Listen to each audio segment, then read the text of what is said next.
Ok. Góðan daginn, bæjarfulltrúar, bæjarstjóri og bæjarritari sem hér eru samankomin á Zoom fjarfundi vegna þeirra takmarkana sem eru upp í samfélaginu vegna COVID-19 faraldursins. Ég býð ykkur velkomin á 304. fund bæjarstjórnar Fjarðabyggðar og segi hann hér með settan. Fundurinn er tekin upp og streymt í beinni útsendingu á vef Fjarðabyggðar. Á dagskrá fundarins í dag eru eftirfarandi fundargerðir. Fundargerðir bæjarráðs nr. 693 og 694 sem eru bornar upp saman til samþykktar ef enginn veitir því andmæla. Fundargerð eignaskipulags- og umhverfisnefndar nr. 278. Fundargerð hafnarstjórnar nr. 254. Fundargerð félagsmálanefndar nr. 140. og fundargerð barnaverndarnefndar nr. 125.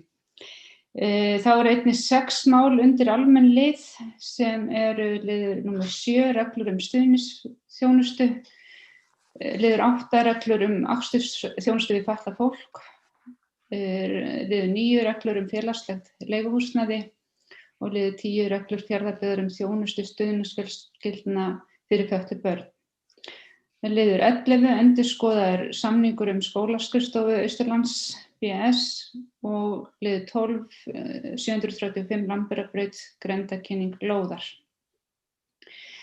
Líkt og hefur verið þá notum við spjallið hér til hliðar til að óska eftir því að taka til máls og bæjarfulltrúar greiði atkvæði með handauðum uppréttingu. Þá bið ég fundarmenn að hafa slökkt á hljóðinu og setja mute þegar ekki verið að taka til máls. Þá göngum við til dagskrár og fyrst á dagskrá eru fundargerðir bæjarráðs nr. 693 og 694 og eins og áður sagði að vera bornar upp saman til samþykkis, enginn veiti því að andmælum. Að undanskildum lið 1 í fundargerð 693, þar hefur Einar Már Sigurðsson vakið athygli mína á vanhæfi sínu í málum undir þeim lið vegna fjölskyldutengsla. Og sá liður verða borin upp sérstaklega til afgreiðslu og Einar Már mun víkja funda með hann. En orðið er laust fundargerð bæjarráðs og Sigurður Ólafsson, formaður bæjarráðs, hefur beðið orðið. Gjörðu svo vel. Já, forseti, bæjarstjóri, ágætu bæjarfulltrúar, aðrir hlýðendur. Ég ætlaði nú bara að segja hérna örfá orð þessar 2 fundargerðir bæjarráðs. Það er undir sala á eignum í talsverðu magni og bara ítrykka það sem ég sagði hérna daginn að það er ánægjulegt að menn skuli sjá tækifæri í því að fjárfesta í Fjarðabyggð og gott mál held ég að við séum aðeins að fækka þeim eignum sem að sveitarfélagið þarf að halda við og þetta eignasafn má alveg við því að minnka eitthvað lítið. Þetta er gott mál. Svo erum við hins vegar hinn bóginn að byggja fleiri eignir, þannig að við erum að byggja í Írdaðs og Reyðarfirði og það sem sagt var búið að fá tilboð í næsta áfanga í byggingu nýs Írdaðs á Reyðarfirði. Og það var ánægjulegt að sjá að það var lokal fyrirtæki sem á lægsta boð í verkið. Launafl sem sagt er að fara í þetta og það þýðir það að við fáum talsvert tilbaka í kassan í formi skatttekna af þeim sem starfa við verkið sem er hagstætt fyrir okkur og gott mál. Hvað ætla ég að segja fyrir að?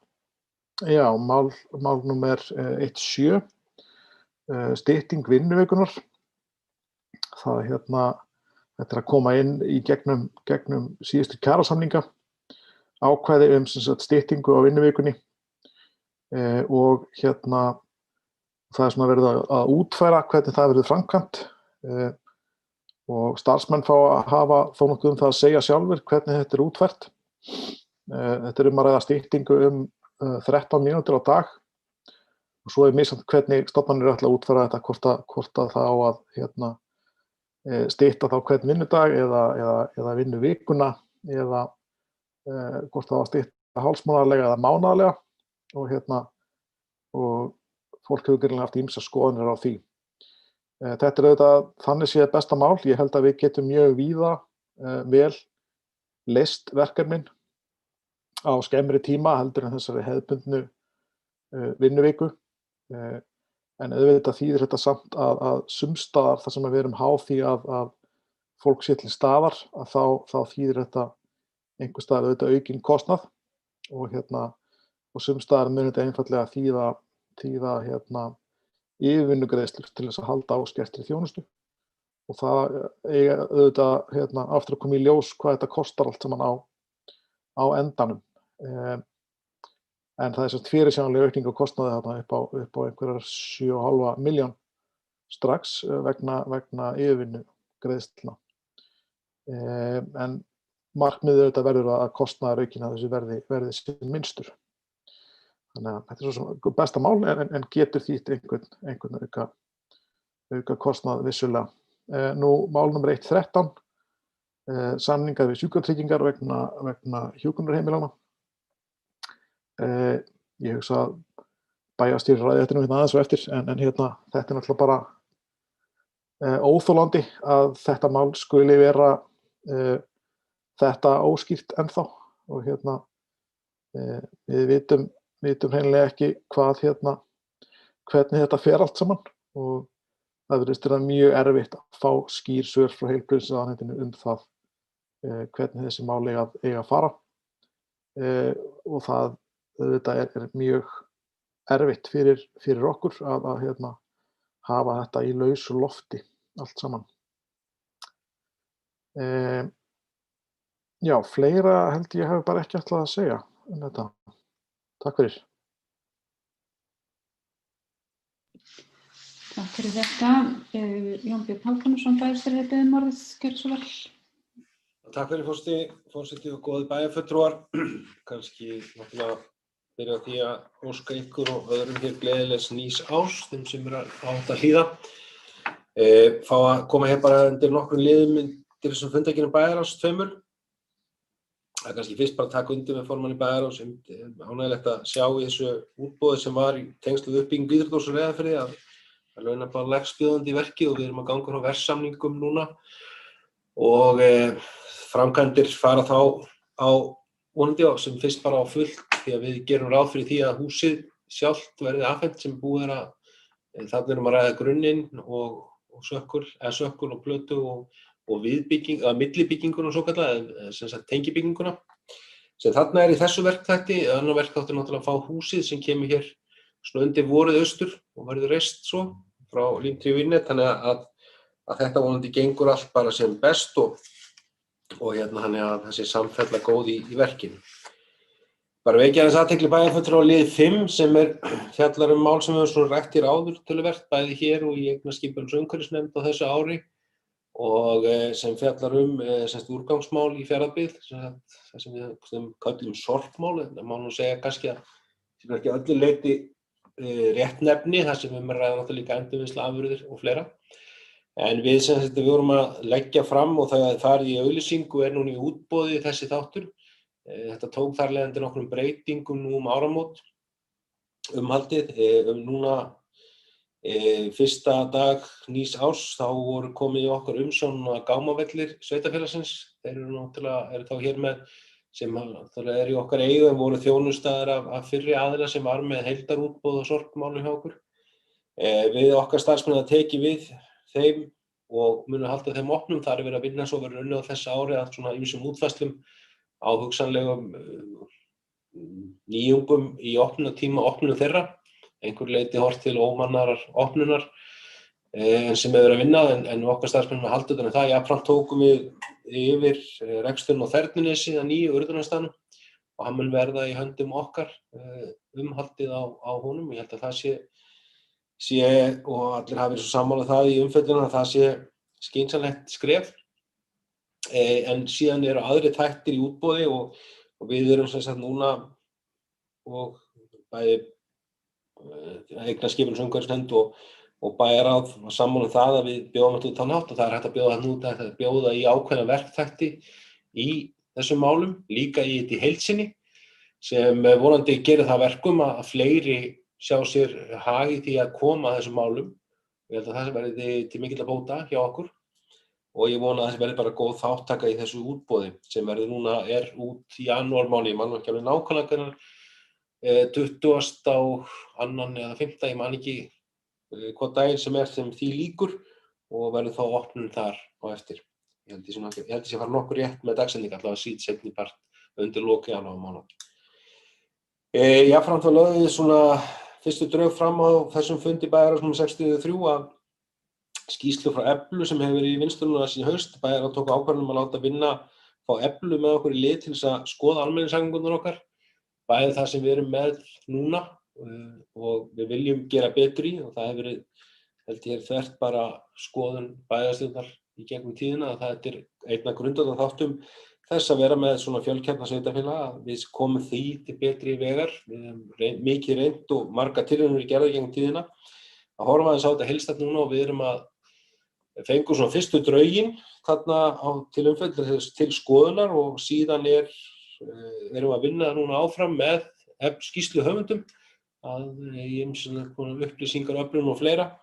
Þannig að vonandi verði skýrsla tilbúin núna þegar líður á janúarmánuð, þannig að hún komi hér til umfjöllunar og í henni felist hugsanlegar tillögur og lausnir sem við getum gert til þess að bæta okkar kerfi og gera það heildstæðara. Þannig að það var allavega þessi drög svona lofuðu bara góðu í þeim efnum að mörgu leyti, en svona ýmislegt sem áttir að útfæra betur og erum að vinna í núna með Eflu. Aðeins bara eins og formaður kom inn á áðan, þá þetta þessi liður 13 málefni hjúkrunarheimila. Það sannarlega sagt að það er þyngra en tárum taki, finnst manni stundum, að hversu illa að hægt þetta mál gengur. Við náttúrulega eins og með þekkja sögðum upp samningi okkar við Sjúkratryggingar á seinni part núna liðins árs, og sú uppsögn tekur gildi 1. apríl næstkomandi. Við höfum ekki heyrt mikið, svo maður sér nú taki vaktir orða, eiginlega bara ekki neitt frá Sjúkratryggingum annað heldur en uppsögnin hafi verið móttekin og hvaða dag hún taki gildi. Aftur á móti eru 3 önnur sveitarfélög á Íslandi búin að gera það hið sama, voru búin að því á undan okkur, Akureyrarbær, Hornafjörður og Vestmannaeyjar. Uppsögn Vestmannaeyinga og Akureyrarbæjar að taka gildi nú áramót og Hornafjarðar 1. febrúar. Þannig að til leiðandi hafa þau verið í viðræðum við Sjúkratryggingar Íslands og svona hafa, ég hef ekki orðað þannig að þeim þær umræður eða viðræður hafa ekki skilað þeim árangri sem þessi bæjarfélög hafa getað greint á hvað þetta sé. Þannig að Akureyri og Vestmannaeyjar hafa framlengt tímabundið, Vestmannaeyjar 3 mánuði og Akureyrarbær 4. En við höfum átt fundi saman þessi sveitarfélög þetta og gangmáli þessu og framhaldið, og ákváðum að rita sameiginlega bæjarstjóri Hornafjarðar ritaði bréf í okkar nafni, okkar 4 sveitarfélaganna til ráðherra og óskaði eftir fundi við hann milliliðalaust til þess að ræða bara málið og áframhald þess. Sá fundur verður á mánudaginn kemur í fjarfundi, og við vonandi fáum við þá einhverja sýn, því að málið ekki bara að vera á hendi Sjúkratrygginga, heldur á líka að vera á hendi náttúrulega hvað þeir pólitíska vald vill á Íslandi og hvernig þessi málum sé haldið. En það morgunljóst að við getum ekki eins frekar hins sveitarfélögin unað við ástandi lengur en þau er. Þessi nefnd sem var að störfum, sem átti að taka út þennan mál heildstætt, hún ekki búin að skila af sér. Bara svolítið vera að bíða eftir þeirri niðurstöðu líka, og Sjúkratryggingar vildu sjá það og var meðal annars rökstuðningur í því að fá sveitarfélögin til að framlengja. En það ekki komið frá henni niðurstöður, en ég veit að vinna þar í gangi og þegar vonandi eitthvað að skýrast á næstunni með það. Aðeins bara vekja svo, náttúrulega eins og allir bæjarfulltrúar þekkja, athygli á bókum bæjarráðs í lok fundargerðar 693. Þetta var náttúrulega fundur sem haldið var hér í kjölfarið á þessum hræðilegu atburði sem urðu á Seyðisfirði þegar að skriða féll þar á hlíðinni, og bæjarráð bókaði hér og sendi Seyðfirðingum og sveitarfélaginu Múlaþingi hlýjar kveðjur í kjölfarið þeirra hörmulegu atburða sem átti að hafa sér stað undanfarna daga á Seyðisfirði.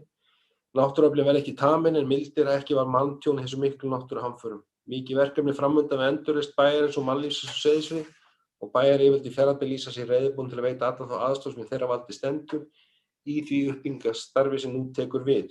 Og þetta var sent náttúrulega Múlaþingi og við vorum búin í samskiptum og höfum verið miklu samskiptum og ítreka það að við erum tilbúin náttúrulega eins og gefur að skilja til þess að aðstoða allan þann hátt sem séð og nú hefst mikið uppbyggingarstarf, nú hreinsunarstarf í gangi á Seyðisfirði og uppbyggingarstarf og ég veit að við öll náttúrulega vitum það að það kraftur í nágrönnum okkar fyrir norðan á Seyðisfirði og það verður Seyðisfjörður aftur grænn á ný og vonandi sem blómlegastur aftur þannig að við sendum þessar kveðjur náttúrulega og erum reiðubúin til þess að koma að málum þar eins og við getum og þeir telja og ef þau vilja til. Í 1694 þá svona bara rétt að vekja athygli á, það var náttúrulega, þar liður 5, svokallað, þetta innleiðing hringrásarhagkerfis sem bara til útskýringar. Þetta sem sagt Háskóli Íslands hefur verið leitað hófana við okkur samstarf til umsóknar Evrópuverkefni svo kallað ásamt sveitarfélagi í Grikklandi sem má segja kannski að vissu leyti sé í svipuðum svona, ekki segja að það svipað uppbyggingu, það er sveitarfélag sem samsett úr mörgum byggðarkjörnum og að horfa til verkefnis. Við höfum ekki, við vísuðum því til sviðsstjóra umhverfis- og skipulagssviðs að vinnum þetta aðeins frekar í gögn og leggja fyrir bæjarráð 9 á mánudaginn. En náttúrulega tek fram að þar kemur fram hvort þarna verið að tala vinnuframlag og við þurfum bara að hafa á því skoðun hvort við leysum það og hvort við getum leitt það og staðið við þær skuldbindingar og líka hvað svona verkefni mun skila okkur.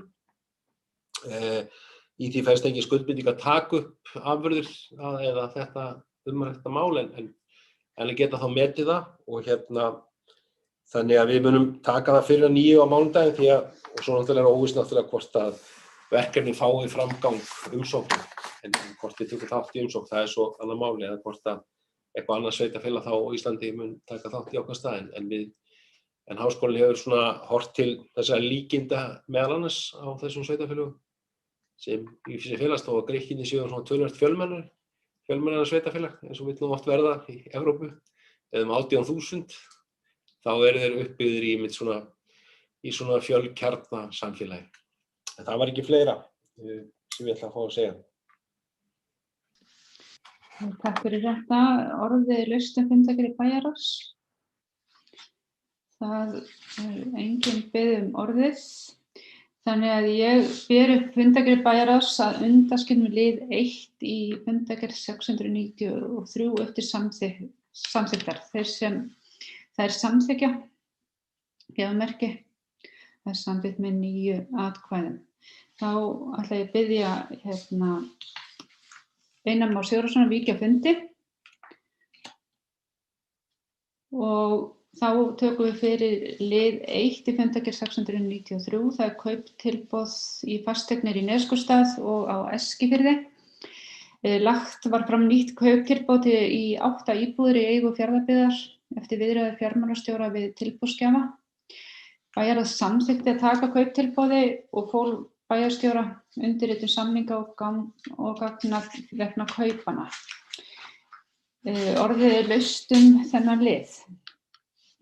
Einhver sem enginn hver til beðið orðið, þannig að ég ber upp lið 1 í fundargerð 693 til samþykktar þeir sem hann samþykkja gefa merki. Samþykktu með 8 atkvæðum. Þá má hleypa Einari Má Sigurðarsyni bæjarfulltrúa aftur inn á fundinn. Þá erum við komin í fundargerð eignaskipulags- og umhverfisnefndar nr. 278 og þetta aðeins að taka henni til máls undir þeirra fundargerð. Liður 2, deiliskipulag Eskifjörður útkaupstaður og þar voru, eins og við vitum þá fórum við í svolítið aðra leið vegna COVID að lögðum við óskum eftir tillögum frá íbúum og hagsmunaaðilum vegna deiliskipulagsins Eskifjörður útkaupstaður og það bárust alls tillögur frá 18 aðilum og sem við tókum fyrir á þessum fundi svona til kynningar og þökkum fyrir þessar tillögur og þetta var mjög bara ánægjulegt hvað það voru góðar viðtökur og margar áhugaverðar tillögur þarna inni. Og við vísum þessu svo til áframhaldandi vinnu sem mun svo vera á næstu fundum og jafnframt þurfum við vísa til, sem verður þá vísa jafnframt til hafnarstjórnar þar sem að það bryggja þar innan þess svæðis. Það eru margar umsóknir byggingarleyfi og endurnýjaðir lóðaleigusamningar undir þessa fundargerð. Einnig er leið 10, það var boðið út nytjarétturinn æðavarpinu í Seleyni og það bárust tilboð frá 9 aðilum og eignaskipunar- og umhverfisnefnd samþykkti það að ganga til samninga við hæstbjóðanda þar. En að lokum Jón Björn Hákonarson bæjarstjóri kom inn á fund nefndarinnar og fór yfir stöðu mála varðandi rýmingu og lokanir og eftirliti út af Ofanflóðahættu og Eskifirði sem var dagana fyrir jól og jafnframt fór yfir og ræddi þennan íbúafundi sem var svo haldinn 22. desember síðastliðinn. En þetta voru erfiðir dagar hér á Austurlandi og rýmingin á Eskifirði kom beint í kjölfari af þeim skriðufjöllum sem féll í byggð á Seyðisfirði. Og ég vil þakka líka bæði íbúum og viðbragðsaðilum, Rauða krossi, lögreglu, slökkviliði og öllum þeim sem koma að málum fyrir sína vinnu. Jón Björn, gjörðu svo vel. Já, takk fyrir forseti og góðir bæjarfulltrúar, bara aðeins í kjölfar því sem forseti sagði, bara kom inn á aðeins og tengja það þessu máli, þessari rýmingu sem varð á Eskifirði og svona kannski stöðu mála eins og hún í dag hjá okkur og þekkt orðið, að þá þetta gekk rýmingin svo kom fram í málumstað, hún gekk mjög vel og það var þetta bara aðdáunarvert að sjá það æðruleysi sem íbúar sýndu í þessum aðstæðum. Og svo sem undirstrika það sem við þekkjum að við þetta íbúar Austurlands eru vanir að takast á við oft erfiðar aðstæður í náttúrunni og gera það velnægast að miklum myndarleik og æðruleysi. Það var svo þannig og ástæða til að þakka eins og kom fram á öllum viðbragðsaðilum. Síðan hefur verið mjög virkt eftirlit með hlíðinni eða sem sagt bæði veginum, gamla Oddsskarðsveginum því að ástæðan sem kom fram á íbúafundi sem við héldum í samvinnu við Veðurstofu og lögreglu 22. desember og þurfti náttúrulega að gera það rafrænt eins og með þekkja í ljósi þessara takmarkana sem við búum út á sóttvörnum en héldum hann í streymi og fengum inn spurningar og reyndum að svara því og fara svona yfir stöðuna eins og hún og var þá. Það náttúrulega og þið þekkið og allir þekkja að þetta tilkom vegna sprungna sem mynduðust í veginum. Jafnframt náttúrulega virkt eftirlit með hlíðinni og hlíðinni út með Eskifirði norðanverðum því að það náttúrulega þekkt við Sandskeið og það féll skriðan deginum áður niður á þjóðveginn eða niður á veginn í hinum gamla Helgstaðahreppi milli Símonartúns og Engjabakka og það þetta svæði sem hefur verið fylgst mjög vel með núna vegna sigs í jarðvegi þar en þarna komið upp nýjar aðstæður sem eru ofan beygjunar og ofan vatnstangsins í veginum Oddsskarð og upp eftir. Þar núna komið fyrir og ég var kynnt á íbúafundinum þar og mikið eftirlit var jólin, náttúrulega vegna þá kom hlýindakafli að nýju og var aukið að var mjög virkt eftirlit á þeim tímapunkti lesaði mælitækjum daglega nokkuð sinnum á dag ásamt því að eftirlitsmenn ofanflóðavaktarinnar eru. Það eftirlit mun verða áfram núna í vetur. Ég ræddi við Veðurstofuna í fyrradag síðast, svokölluð alstöð núna, alstöð mælitæki sem mælir með mikla nákvæmni og mælir framskrið í hlíðinni ef eitthvað en það hefur ekki verið nein hreyfing á þessari hlíði núna nokkuð lengi eða á þessum svæði, hvorki veginum í hlíðinni. Jafnframt verið Veðurstofan að skoða fleiri mælitæki sem það munu vera ásamt því að þarna verður náttúrulega mannlegt eftirlit líka. líklegast mun koma til. Við bíðum núna eftir minnisblaði frá Veðurstofunni þar sem hún tekur þetta saman og það verður hægt að fjalla það hér betur en svo Veðurstofan greindi mér þá þarf að fylgjast mjög vel með í vetur. Hugsanlega kemur til bráðabirgða hættumat og síðan endanlegt hættumat þegar menn eru búin að sjá í hverju þetta fólgið og hvað sé undir eða hvað sé þarna til frambúðar. En sem sagt, eins og og við munum koma því núna til skila á heimasíðunni þegar við fengið frá Veðurstofunni einmitt að það ekki hreyfing, hefur ekki verið núna og ekki hreyfing mælanleg, en engu að síður virkt og gott eftirlit. Hugsanlega þarf meiri rannsóknir til og til þess að við getum fyrst séð endanlega hversu umfangsmikið og hvernig þessi má En þetta haft hann fylgifisk með sér að vegurinn Oddsskarð, hinn gamli vegur sem náttúrulega notaður núna á skíðasvæði okkar, lokaður og hefur verið lokaður frá því fyrir jól. Og við höfum fengist að fara upp eftir á léttum bíl til þess að fara í ýmsa vinnu því að upp á skíðasvæði náttúrulega kom svo aðstæða líka í því illviðri sem gekk yfir að efsta mastur lyftunnar upp við Maxatind, það gaf sig líka vegna veðurlags, ísingar, einhver samspil sem núna ólíkindum að sjá og það unnið að því núna að reyna að ná því niður til viðgerða í samráði við Vinnueftirlitið.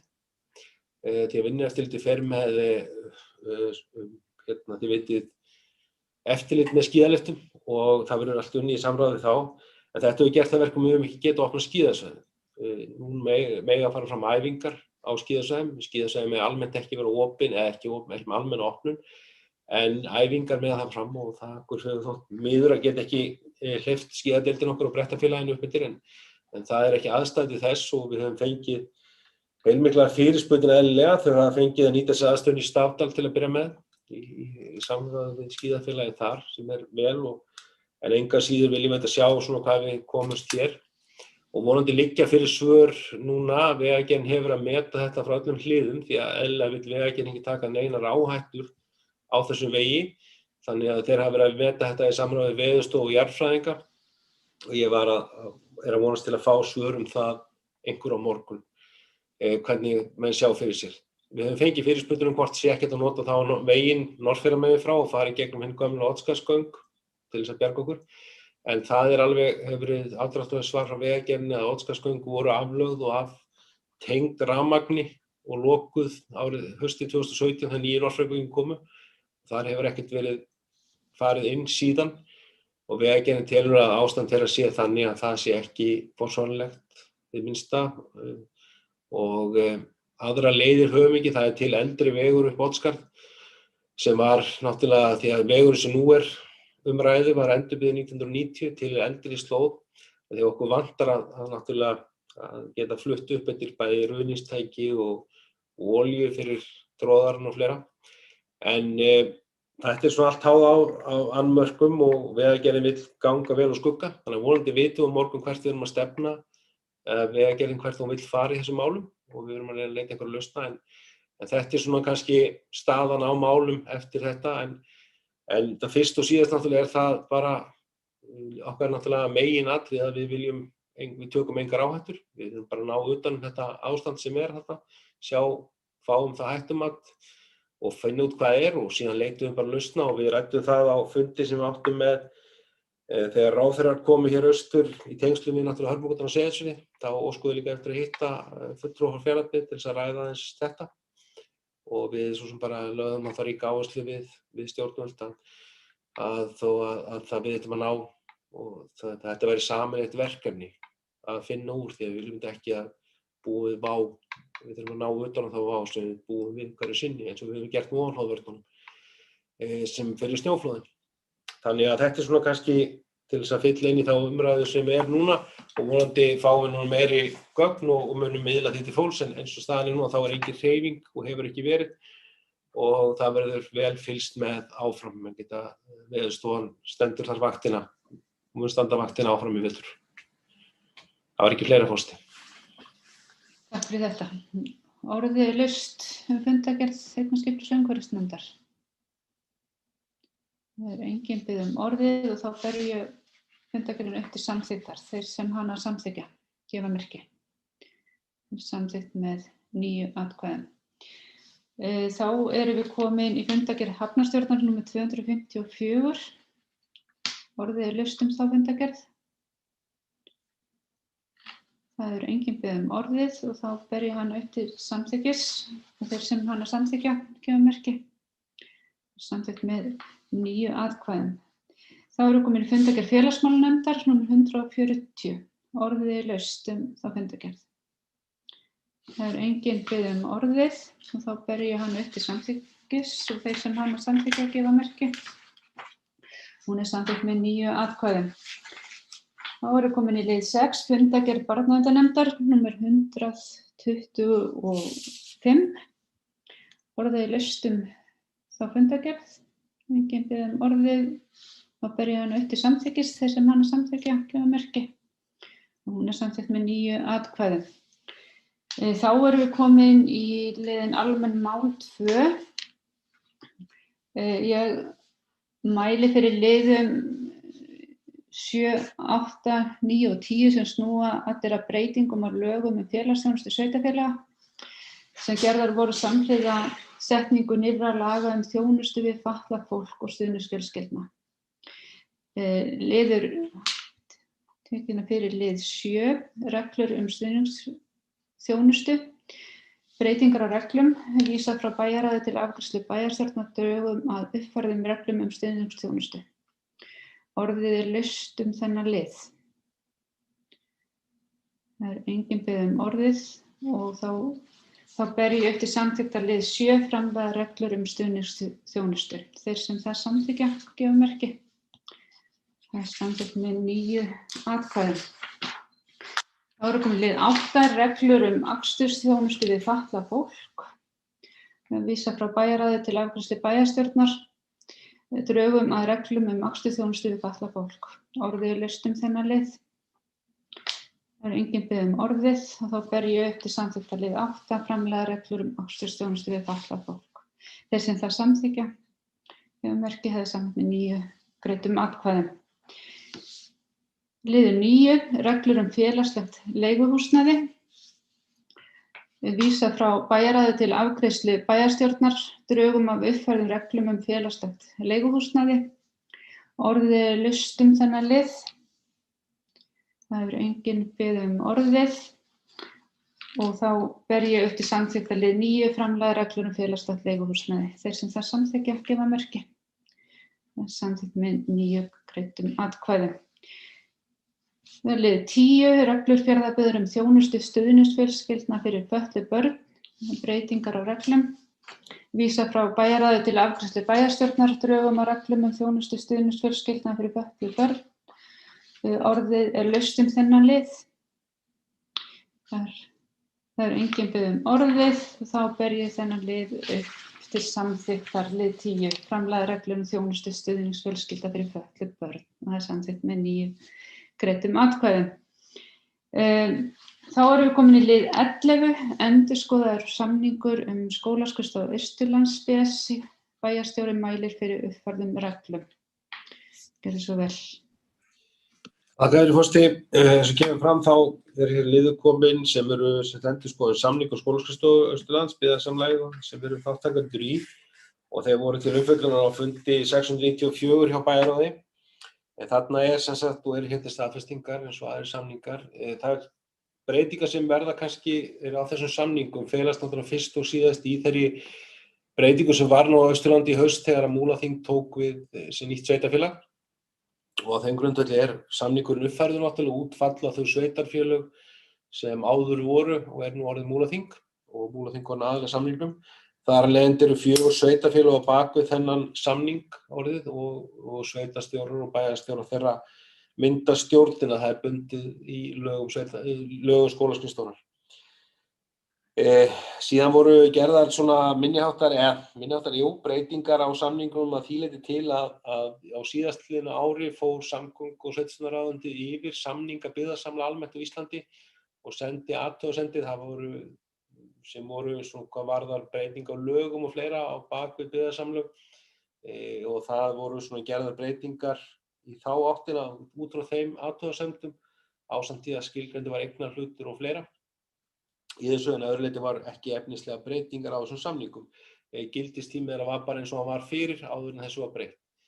Jafnframt samt rétt að vekja athygli á að sem sagt í tengslum með aðalfund og hefur verið til umræðu milli sveitarfélaganna 4 og sérstaklega kannski Múlaþings og Fjarðabyggðar sem eru hvað stærst að breytingar sem eru þá óhjákvæmilega á þessu byggðasamlagi í ljósi breytinga í samfélaginu á Austurlandi. Þegar skólaskrifstofan var stofnuð voru töluvert fleiri sveitarfélög sem á bak við hana voru en hafa nú sameinast og það hefur legið fyrir og við áttum fund í kjölfar aðalfundar núna í nóvember með starfsmönnum skólaskrifstofunnar og ræddum það að menn horfa til að gera þær breytingar að starfsemi hennar fari inn í fjölskyldusvið viðkomandi þess að tveggja stóru sveitarfélaga. Það sé það sem við viljum að vilja skoða og þá að þau muni þjónusta þau tvö sem utan standa, sem Vopnafjarðarhrepp og Fljótsdalshrepp.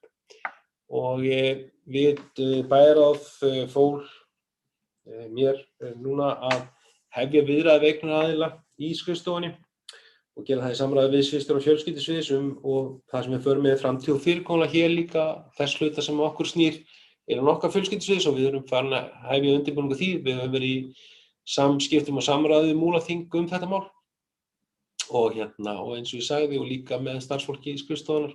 Þannig að þetta svona bara undirbúningsferli sem hafinn og við bara sjáum hvernig en okkur bara náttúrulega ætlum okkur að gera þetta á þann hátt að þjónusta okkar haldist góð og bara þetta rauninni má segja í takt við þann tíðaranda sem á Austurlandi með fækkun sveitarfélaganna sem við nú orðin sem gerir það verkum að þetta samlagssvæði okkar bara orðin 4 sveitarfélag og ég held að þetta sé svona bara eðlileg þróun í þeim efnum og menn horfa til þess mannauð sem menn eru með á skólaskrifstofunum þegar að hann sé áfram til staðar og þá við vinnum á sveitarfélögunum. Þannig að þetta bara hluti sem við nú vinnum að núna bara og ræðum inn í sveitarstjórnunum okkar líka. Þannig að það sé svona hafið en samningarnir eru að öðru leyti þessar breytingar en á bakvið skólaskrifstofunum eru samningur, hann í fullu gildi með þessum breytingum sem ég greindi frá áðan og hér lagðir fram til staðfestingar og umræðu. Það var ekki fleira Forseti. Takk fyrir þetta. Þá orðið laust þennan lið.